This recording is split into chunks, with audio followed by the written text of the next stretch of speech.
Assalamualaikum warahmatullahi wabarakatuh. Waalaikumsalam warahmatullahi wabarakatuh. Bismillahirrahmanirrahim. Alhamdulillah Rabbil alamin. Allahumma salli wa sallim wa barik ala sayyidina Muhammadin wa ala alihi wa ashabihi ajma'in. Subhanaka la ilma lana illa ma 'allamtana innaka antal alimul hakim. Rabbi shrah li sadri wa yassir li amri wahlul 'uqdatam min lisani yafqahu qawli. Allahumma arzuqna fahman nabiyyin wa hifdzal mursalin wa ilhamal malaikatil muqarrabin bi rahmatika ya arhamar rahimin. Wala haula wala quwata illa billahil aliyyil azim. Alhamdulillah, segala puji dan syukur kehadirat Allah Subhanahu wa ta'ala yang telah memberikan nikmat, kesehatan dan kesempatan kepada kita semua sehingga kita dapat berkumpul kembali di majelis ini untuk melanjutkan kajian kita sebagaimana biasa. Sholawat beriring salam tidak lupa pula kita hadiahkan kepada junjungan kita baginda Nabi Muhammad SAW. Allahumma sholli wa sallim wa barik alaihi. Mudah-mudahan dengan banyaknya kita bersolawat kepada beliau, kita ini merupakan salah satu di antara umatnya yang mendapatkan syafaat di hari akhir kelak. Amin ya rabbal alamin. Yang saya muliakan dan hormati tuan-tuan guru, para ustaz-ustazah, jamaah, bapak ibu, hadirin wal hadirat rahimakumullah. Alhamdulillah malam hari ini kita dapat bertemu kembali melanjutkan kajian kita seperti biasa, membaca kitab Al-Jawahirus Saniyah, dan insya Allah nanti kita baca juga ringkasan dari kitab Al-Ashbahu wan Nadhair dalam pembahasan qawaid fikih. Malam hari ini ada dua materi yang akan kita bahas.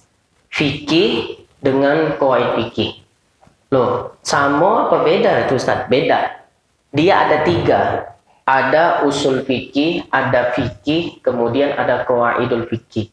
Fikihiyah. Ya, nanti akan saya jelaskan perbedaan antara usul fikih, kemudian fikih dengan qawaid fikih. Kita di sini baru 2 kali pertemuan ya, Ustaz ya. Iya. Yang ketiga kemarin Odan tak bisa hadir ya, berhalangan ya. Tapi yang sama saya 2 pertemuan. Pada 2 pertemuan itu kita membahas masalah muqaddimah ya, basmalah dengan hamdalah ya. Nah, ini nggak usah muqaddimah lagi. Bila asal pertemuan muqaddimah terus. Sebenarnya panjang tuh. Ya, udah 4 kali pertemuan muqaddimah terus. Kapan masuk bahasannya? Muqaddimah itu pun bahasan juga sebenarnya kan gitu ya. Ini kita mulakan bahasan malam ini kajian fikih dari kitab Al-Jawahirus Saniyah. Yaitu bahasan kita akan kita mulakan dari bahasan Kitabus Shalah. Ya, Kitabus Shalah di halaman 53. Ini sementara waktu belum ada kitabnya ya, didengarkan, sekiranya ada penjelasan yang penting dicatat. Ya, karena susah mencari kitab nih. Nah, kemarin sudah terbeli saya ya kitab. Rupanya saya lihat lagi bukan Jawahirus Saniyah, tapi Majalisus Saniyah. Hadis Syarah Arba'in Nawawi. Nah, barulah ya. Sampai rumah saya lihat sama-sama ada saniyahnya kan. Rupanya Majalisus Saniyah. Kita tanya lagi ke sumber ilmu ya. Kemarin belum masuk katanya. Baiklah kita mulakan. Bismillahirrahmanirrahim. Qala al-muallif rahimahullah wa nafa'ana bihi wa bi ulumihi fid dharaini amin ya mujibas sa'ilin. Kita mulakan dari bahasan Kitabus Shalat di halaman 53. Ini kitab pada menyatakan sembahyang. Sembahyang atau sholat. Ada yang ngadu sama saya. Ada seorang guru besar katanya di Medan. Bahwa jangan disebut sembahyang. Nggak boleh. Sholat katanya. Jadi saya gampang aja jawabnya, bilang sama dia tuh, ya berarti kitab-kitab Arab Melayu semuanya tuh salah semua lah. Karena di dalam kitab Arab Melayu sembahyang bukan sholat. Nah, itu dia. Kurang piknik. Ya, nah, ada tuh begitu. Dia pula mengatakan lagi, takbiratul ihram itu langsung nyambung dengan doa iftitah. Kan sama-sama ada Allahu Akbarnya. Allahu Akbar katsira, alhamdulillah katsira. Ada nggak mungkin ketemu di kitab mana tuh? Nggak ada ya? Nah, dia tuh mengatakan tuh. Jadi lagi perang sama saya. Tapi saya jawabnya ketawa-ketawa, dia emosi-emosi. Bermula wajib sholat. Katanya nggak boleh sembahyang. Ini sholat ya. Bermula wajib sembahyang itu atas tiap-tiap orang muslim yang balik lagi berakal, lagi suci daripada haid dan nifas. Maka tiada wajib qadha atas orang kafir yang asli, dan wajib qadha atas kafir yang murtad, dan tiada pula qadha atas kanak-kanak dan orang gila dan atas orang haid dan nifas.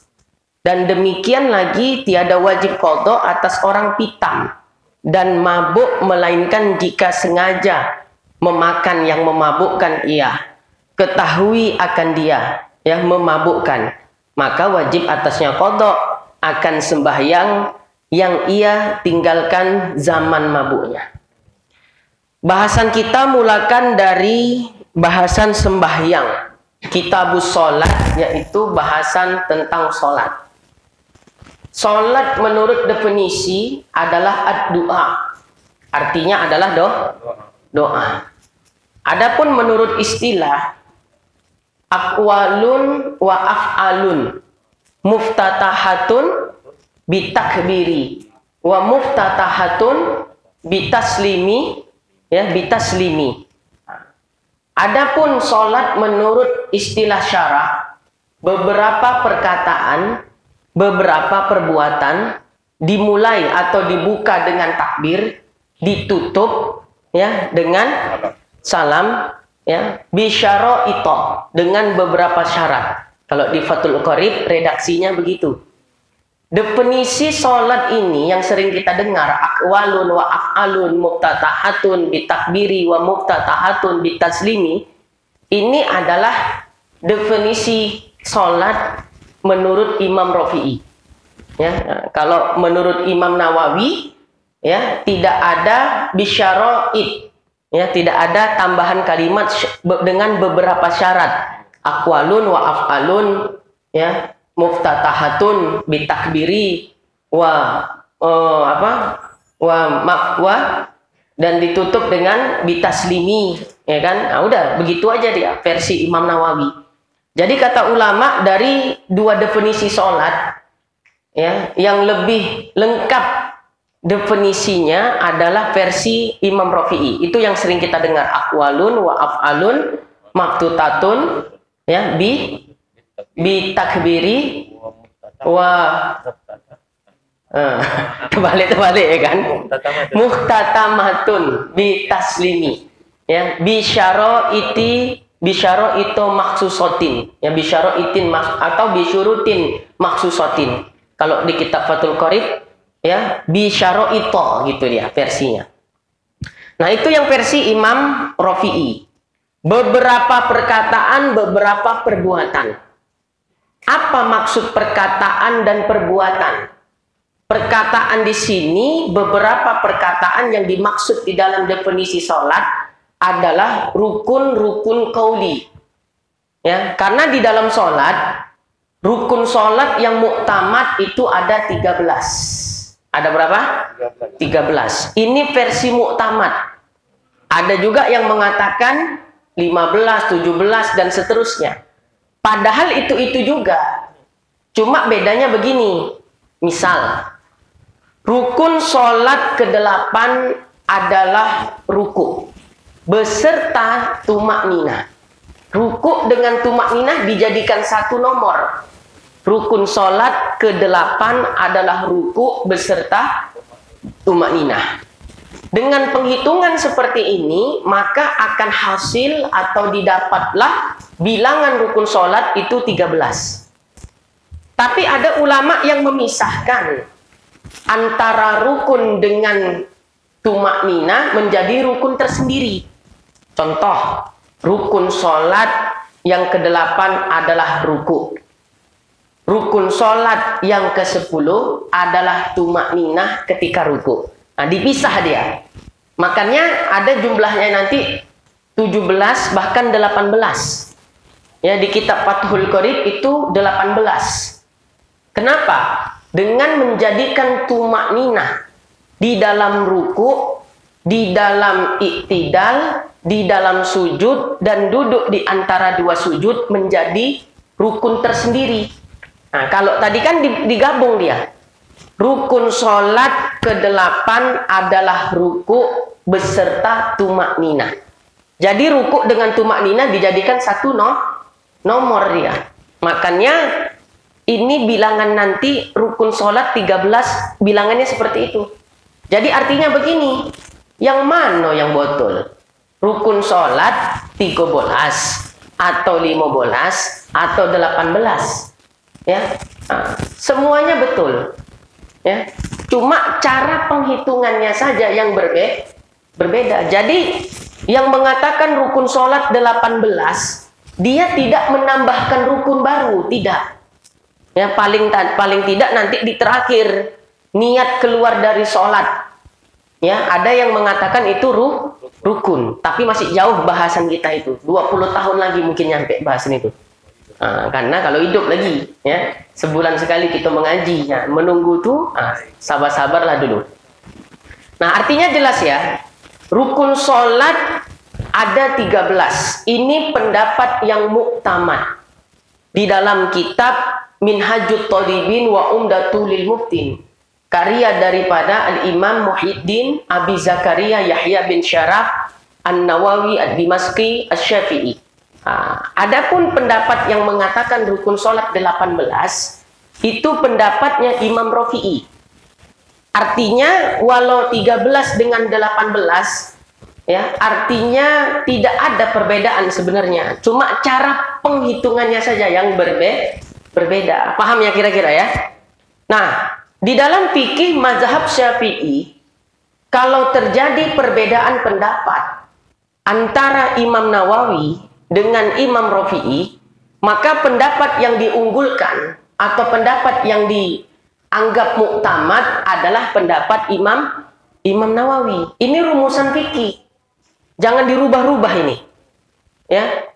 Imam Nawawi dengan Imam Rafi'i di dalam madhab kita, madhab Syafi'i, kedudukan mereka berdua sebagai mujtahid tarjih.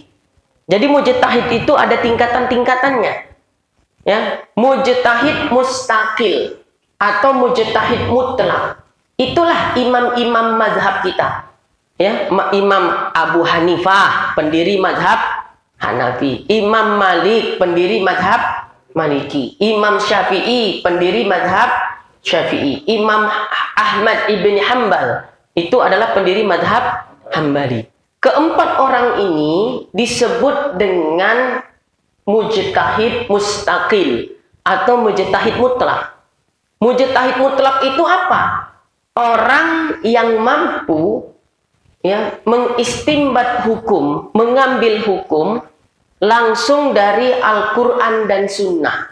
Jadi kalau mereka menemukan suatu masalah, ingin mencari hukumnya, mereka bisa langsung menggali hukum itu dari Al-Quran dan Sunnah. Bahkan mereka juga punya rumusan usul fikih sendiri. Ya, ada rumusan usul fikihnya. Nah, itu namanya mujtahid mutlak, yaitu orang yang bisa mengambil hukum langsung dari Al-Quran dan Sunnah, dan mereka, ya, punya metodologi istimbat hukum sendiri yang kita sebut dengan bahasan usul fikih. Jadi ada metode usul sendiri yang mereka bentuk, yang mereka ciptakan. Nah, orang sekarang belajar usul fikih aja nggak pernah, tapi lagaknya kembali kepada Al-Quran dan Sunnah. Laga. Nanti ditanya mana isi, mana fiil, mana huruf, tak dapat dia. Cemana mau kembali ke Al-Quran dan Sunnah?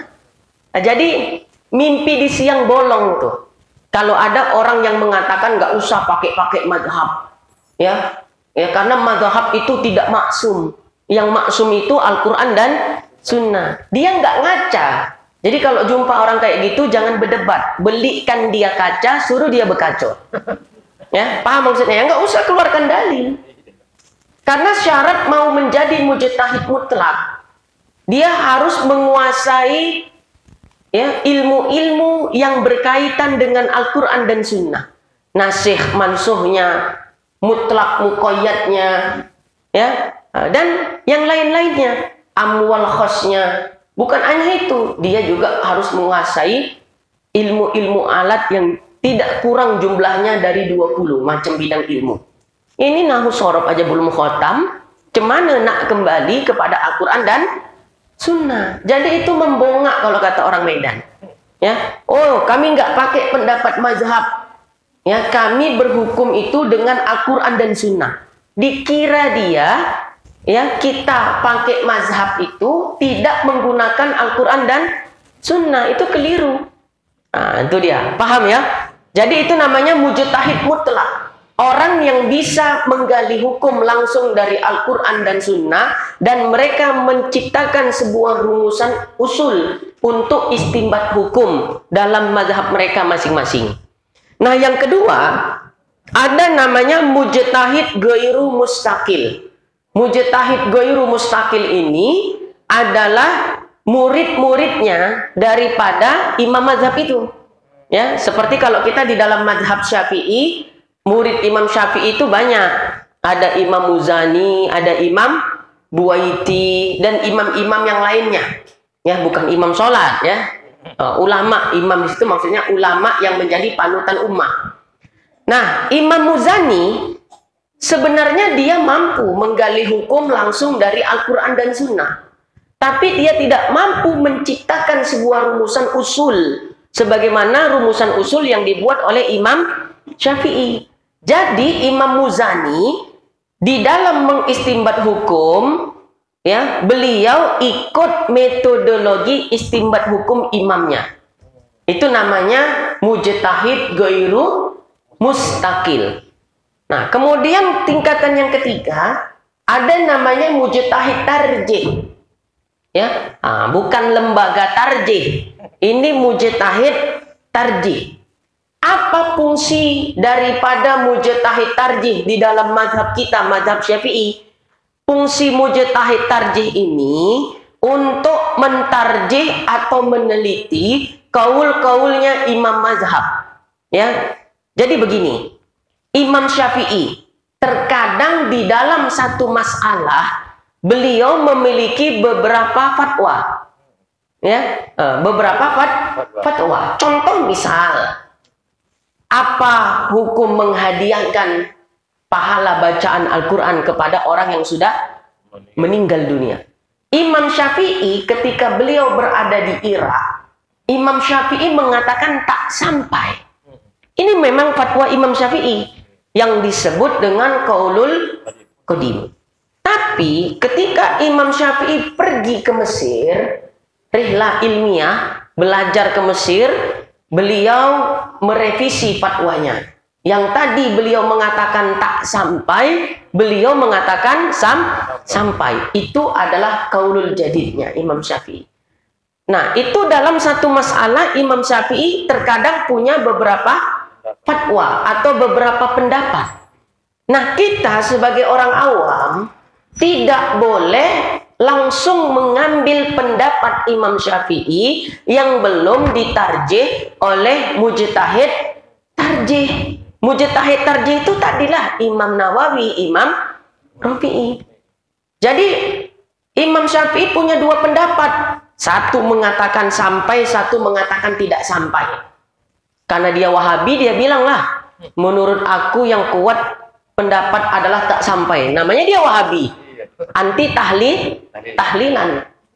Ya, nah, kalau begitu kan tak boleh tadi mengambil langsung pendapat Imam Syafi'i yang belum ditarjih atau diteliti tadi, belum, tidak boleh hukumnya. Maka dari dua pendapat ini, manakah dalilnya yang lebih kuat? Yang lebih unggul dalilnya mana? Kan gitu. Karena Imam Syafi'i punya dua pendapat, pasti dua-duanya punya dalil. Dari kedua pendapat Imam Syafi'i, mana fatwa Imam Syafi'i yang dianggap muktamad? Nah, yang tugas menelitinya itulah mujtahid tarjih tadi. Maka didapatilah dalil yang unggul dari kedua pendapat Imam Syafi'i tentang dalil sampainya pahala bacaan Al-Quran atau amal-amal soleh lain yang diniatkan pahalanya untuk ruh orang yang sudah meninggal. Berarti pendapat yang dipilih adalah pendapat Imam Syafi'i yang kedua, yang mengatakan sampai. Dan itu yang ditetapkan di dalam mazhab.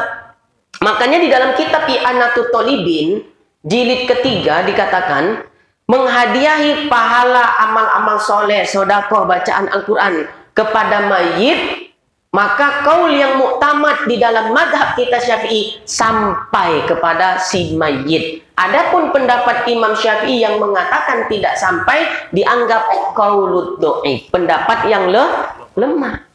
Nah, itu dia. Paham itu ya? Jadi itu caranya. Nah, ini ngajinya mau ngaji biasa aja apa yang kayak gini enaknya? Gini cocok juga lah ya. Insya Allah paham kita ya. Jadi kalau kita ketemu Wahabi, Ustadz kan mazhab Syafi'i, ya. Iya, aku mazhab Syafi'i. Coba baca nih. Imam Syafi'i mengatakan tak sampai menghadiahi pahala bacaan Al-Quran, sedekah kepada mayit. Kenapa kalian buat tahlilan? Oh, kau baru baca kaul qadimnya. Ada pendapat Imam Syafi'i yang lain. Ya, nah, jadi dari dua pendapat ini, menurut para ulama setelah diteliti dalilnya, adalah pendapat yang mengatakan sampai. Gitu dia. Itu namanya mujtahid apa tadi? Tarjih. Nah, jadi mujtahid tarjih di dalam mazhab kita itu Imam Nawawi dengan Imam Rafi'i. Kemudian ada namanya mujtahid fatwa. Ya, mujtahid fatwa itu yaitu Imam Ibnu Hajar Al-Haytami dengan Al-Imam Syihabuddin Ar-Ramli. Al-Imam Ibnu Hajar Al-Haytami dengan Al-Imam Ar-Ramli. Nah, itu dia. Kalau disebut seperti itu. Jadi tugas mujtahid fatwa apa, Ustaz? Begini. Kasus-kasus masalah-masalah hukum, seiring berjalannya waktu, masalah-masalah itu kan bertambah banyak. Yang mana masalah-masalah itu belum pernah dibahas di zaman ya ulama-ulama mazhab, baru ketemu. Misalnya sekarang ada namanya masalah eutanasia. Pernah dengar nggak? Suntik mati. Nah, itu kan belum ada zaman dulu. Ya, pencangkokan organ tubuh. Udah ada nggak zaman dulu? Belum ada. Nah, jadi tugas yang memberikan fatwa-fatwa semisal itu, itulah dia. Mujtahid fatwa. Jadi dia berijtihad memberikan fatwa kepada umat terkait masalah-masalah yang baru muncul di masa itu. Tapi tetap menggunakan kaidah-kaidah yang disusun oleh imam mazhab, gitu dia. Yaitu dalam hal ini ikut kaidah-kaidah yang disusun oleh Imam Syafi'i radhiyallahu anhu. Makanya kita ngaji qawaid fikih itu fungsinya apa? Supaya kita bisa menjawab problem-problem baru yang baru muncul di masa sekarang. Ya, nanti insya Allah materi kedua qawaid fikih kita bahas. Contohnya misal itu problem, semisal masalah peringatan ulang tahun. Kalau di kitab-kitab ini kaidah mazhab jelas. Ya, al-aslu fil asya'i al-ibahah. Hukum asal segala sesuatu adalah mubah. Boleh. Hatta yadulud dalila ala tahrimi. Sampai datang dalil yang mengharamkan. Kalau kita cari di Al-Quran ataupun hadis, larangan secara tegas atau soreh terkait hukum memperingati ulang tahun, itu nggak ditemukan. Maka berdasarkan kaidah tadi, peringatan ulang tahun hukumnya mubah. Yang penting nggak dicampur maksiat. Itu dia yang penting. Jadi jangan dibilang peringatan ulang tahun bid'ah. Nah, itu Wahabi.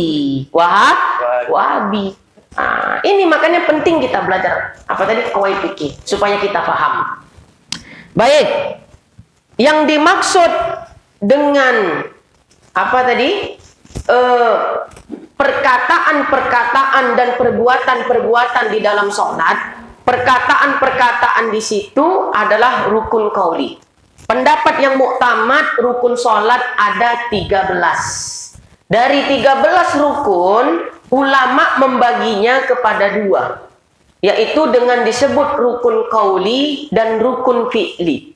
Ya, rukun qauli itu apa? Rukun-rukun sholat yang berhubungan dengan qauli, dengan perkataan, seperti membaca Al-Fatihah, takbiratul ihram. Ya, nanti rinciannya kita jelaskan. Kemudian ada namanya rukun fi'li. Rukun fi'li itu rukun-rukun sholat yang berhubungan dengan perbuatan, seperti ruku, i'tidal, sujud, itu namanya rukun fi'li. Nah, ada juga yang membaginya menjadi 13 rukun secara klasifikasi dibagi kepada 3. Rukun qalbi, rukun qauli, rukun fi'li. Yang sering kita dengar yang ini kan? Tapi yang muktamad yang 2 itu, qauli dengan fi'li. Kok nggak ada rukun qalbinya, Ustaz? Niat masuk kepada rukun fi'li. Kenapa? Karena niat termasuk perbuatan hati. Nah, itu dia. Jadi yang muktamad, pendapat yang paling kuat di dalam mazhab Syafi'i, dari 13 rukun dibagi menjadi 2, qauli dan fi'li. Ya, ada juga yang membagi 3, rukun qalbi, rukun qauli, rukun fi'li. Tapi dari kedua pendapat ini yang muktamad pendapat yang pertama. Bahkan di dalam kitab At-Taqriratus Syadidah fi Masailil Mufidah, rukun sholat 13 dibagi menjadi 4. Rukun qalbi, niat. Rukun qauli, macam Fatihah tadi. Rukun fi'li, seperti ruku, i'tidal, sujud. Yang terakhir, rukun maknawi. Apa itu rukun maknawi? Tartib. Nah, kan gitu dia rinciannya. Nah, jadi kita paham ketika kita baca kitab. Oh, ini ada rukun maknawi. Oh, ini berarti pendapat yang ketiga. Kalau disebut rukun qalbi, fi'li, qauli, oh ini berarti pendapat yang kedua. Tapi dari ketiga pendapat tersebut, mana pendapat yang kuat? Adalah pendapat yang pertama, yang menyatakan bahwa rukun sholat yang 13 dibagi menjadi 2 secara global, yaitu rukun qauli dengan rukun fi'li. Makanya definisi sholat kan jelas, aqwalun wa af'alun. Nah, nggak ada ya bi qalbi wa aqwalun wa af'alun, tidak.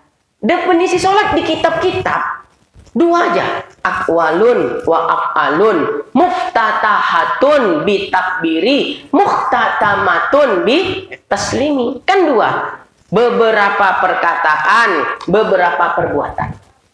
Nah, perkataan di sini ya, sebelum kita masuk penjelasan yang kita baca, perkataan di sini itulah dia rukun-rukun qauli yang 5.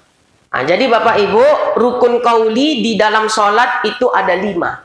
Yang pertama, takbiratul ihram. Ini penting. Ya, ini penting. Karena terkait sah tidak sahnya sholat yang kita kerjakan nantinya. Ya, simak penjelasannya. Rukun qauli itu 5. Yang pertama, takbiratul ihram. Yang kedua, membaca Al-Fatihah. Kemudian yang ketiga, membaca tasyahud akhir sebelum salam. At-tahiyatul mubarakatuh sholawatu tayyibatulillah yang dibaca sebelum salam, itu hukumnya wajib. Kemudian yang keempat, sholawat kepada Nabi pada tasyahud akhir. Dan yang kelima, mengucap salam yang pertama. Jadi rukun qauli ada berapa? 5. Ya, takbiratul ihram wajib. Membaca Al-Fatihah wajib. Membaca tasyahud akhir wajib. Sholawat kepada Nabi pada tasyahud akhir wajib. Kemudian mengucap salam yang pertama wajib.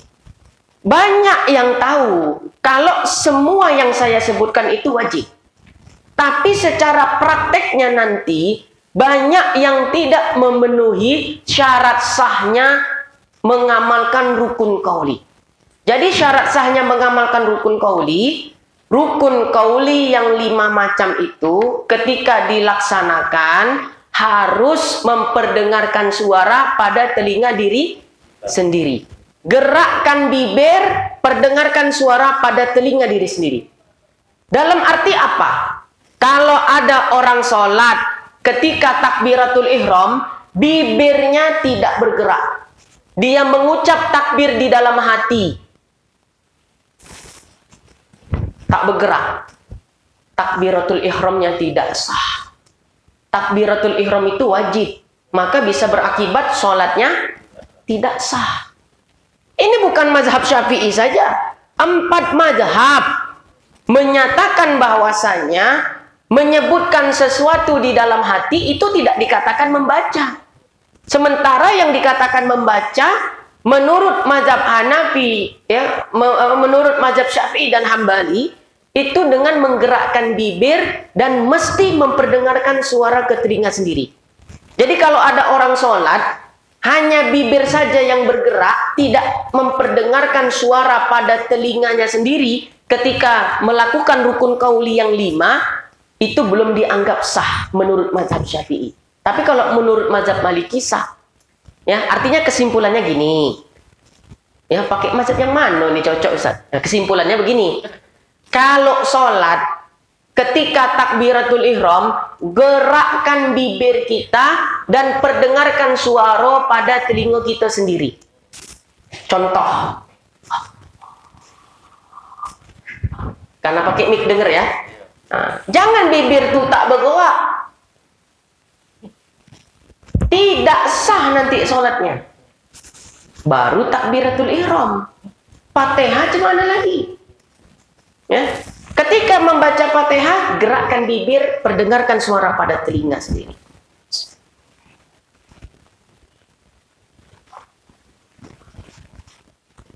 Nah, paham ya? Kalau dia baca Fatihah, bibir tidak bergerak. Tok, atuk tadi baca Fatihah, bacalah cu. Bila atuk baca Fatihah? Oh, dalam hati. Kalau awak kasyaf mungkin dengar. Ini awak enggak kasyaf, kasep. Ya, mana terdengar awak di dalam hati. Jadi kalau dia baca Fatihah di dalam hati, bibir tidak bergerak dan tidak memperdengarkan suara pada telinga sendiri, tidak sah Fatihahnya. Jelas ya? Nah, jadi gerakkan bibir.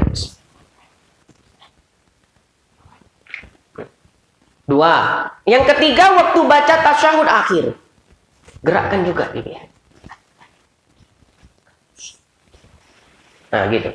Kalau bibir tak bergerak, ya, maka berarti kan tak juga terdengar pada telinga. Intinya bibir tidak bergerak berarti dia membaca di dalam hati. Tidak sah tasyahudnya, tidak sah sholawat kepada Nabi pada tasyahud akhirnya, tidak sah Fatihahnya, tidak sah takbiratul ihramnya, tidak sah salamnya. Maka sholatnya juga tidak sah. Ayo kita perhatikan diri sendiri. Waktu kita sholat, kita takbiratul ihram tidak? Buat. Kita baca Fatihah juga tidak? Buat. Kita baca tasyahud akhir tidak? Buat. Sampai salam kita buat. Tapi ku buat dalam hati semua Ustaz. Itulah dia. Kono. Makanya penting mengaji nih. Ya, penting mengaji. Kita belajar. Wah, ngaji kulitnya. Ada pula bilang orang ngaji kulit. Suruh dulu kemari, biar dites. Betul nggak ini ngaji kulit? Ya, ada juga begitu. Oh, kalau di Medan ada yang kayak gitu. Ya, pikir kulitnya katanya ya. Pikir kulit. Berarti pikir inti yang gimana tuh kan itu kan? Macam-macam aja. Hah? Oh, tak bersampul kitabnya Ustaz ya. Bukan tak bersampul lagi, tak ada kitabnya lagi. Ya, ilmu mengayak combo. Ya, jadi ceramahnya mengayak combo, ya, tidak ada kajian wajib sunnah, tak ada. Jelas ya Bapak Ibu ya.